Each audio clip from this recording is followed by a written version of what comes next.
Dr. Rauni, we are having a lot of chaos in the world today. We have a lot of challenges.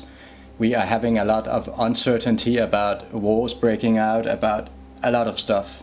And people are so much in fear. Many people are so much in fear. We need to empower. We need to empower the true light, the true power in people. And we can say that peace comes from love and war comes from anti-love.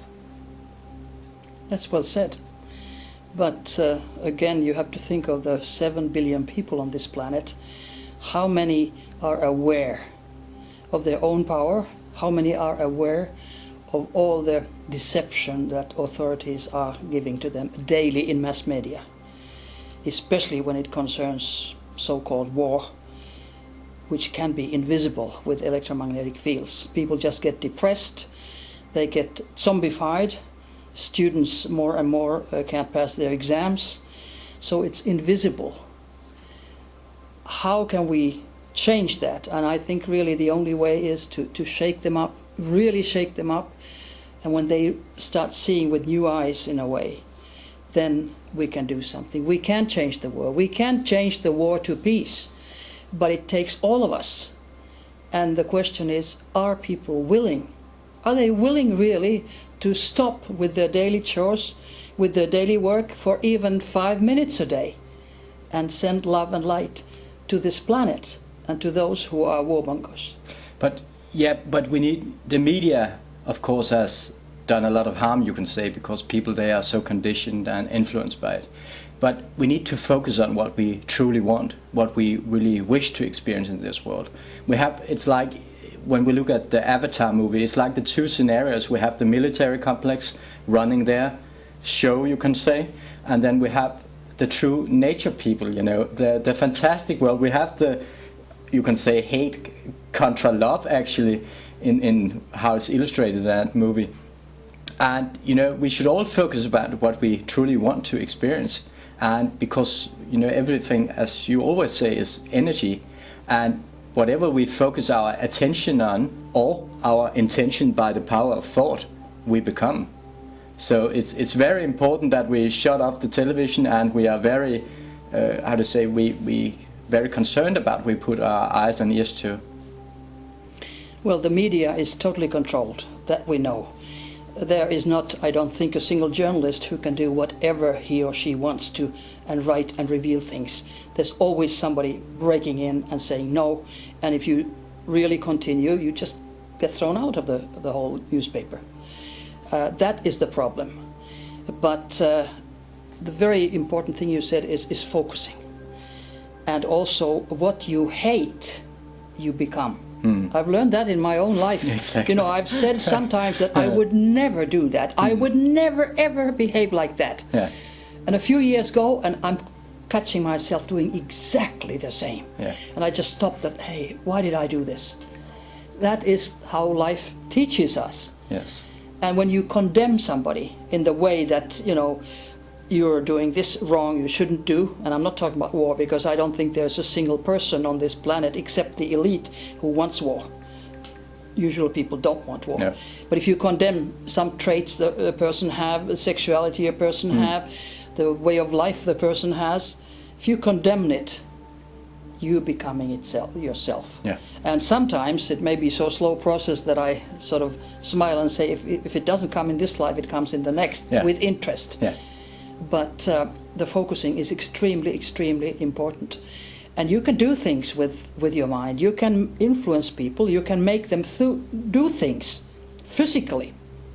I remember I was once at a meeting in Finland, a health meeting, and there was an interesting person. I thought, I'd like to talk to this person. And I concentrated, hey, come and sit next to me, it was a smörgåsbord, to my table. And the person did not, went all the way to the other side of the room, put the plate down, and then I really concentrate, like, now you come here. The person was like hypnotized, took the plate, turned around, came straight 20 meters towards me, sat down and said, can I sit down? And I said, yes. And I want to ask you, what did you feel or do, because you were already in the other table. You hadn't sat down, but the table was, the plate was there.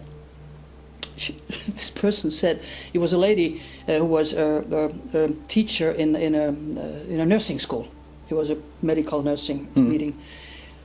And she said to me, it was as if somebody had thrown a lasso. It came through here, Exactly. and, pulling, and you were pulling it. I was flabbergasted. All I wanted to know why she was commenting. She was commenting in the seminar something that I thought was interesting. So I wanted to talk to her. But can you imagine? She felt that I was throwing a lasso and pulling it, just by the mind, but just by the thoughts. And we all have that power. Especially now, because you say the power of intention or the power of thought. Due to, you can say, the vibration is rising on planet Earth, or Mother Earth is gaining cosmic consciousness, you can say. So we are climbing up, you can say, and that means the power becomes more fast, you can say. Everything is moving faster. Evolution, it's not time that's speeding up, it's evolution, it's creation, because we are reaching the time period where we will come seriously co-creators. And this is what the power elite, they don't want us to come, and that's why we have all the wars. We have the theater wars, you can say, in the real so-called reality, and then we have all the invisible wars on the mind and the psyche and the heart and whatever we are being fought with. But I have experienced during the last 6 months that actually since September 2009 things have started to become really fast, and it's amazing how fast things manifest. And it's really, sometimes it's scary, because I just thought about this yesterday, and now someone contacts you on the computer or calls you, and this opportunity or whatever is being attracted into the field. So actually we are creating so fast now, and therefore it's so important that we focus on exactly peace, and love and unity, as we say, with because we have so much power, but people are not aware about the power they have. So that's right. And how do we wake them up? I mean, maybe our talk can make somebody react and think. And we can send the love vibrations generally to the planet first, of course, and then to some nations, then especially to the elite who is waging war, and individuals. And it does have an effect, absolutely. I've had so many incidences, quote, that prove to me that the power of the mind is the biggest power you can have. It's bigger than all the bombs, it's bigger than the electromagnetic fields, when you know about them. Exactly. And use it against them. But if you don't know, you're just a victim. We saw today, we have these two great experiences, you can say. We bought the roses, and you gave the woman in the post office a roses because she gave you an envelope. And she was like, her whole day changed immediately, and she was waving to us when we went out of the shop, and the other woman as well, two hearts were just like, boom. And the roses, they don't cost really anything. It takes so little, and people say, oh, but it takes so little.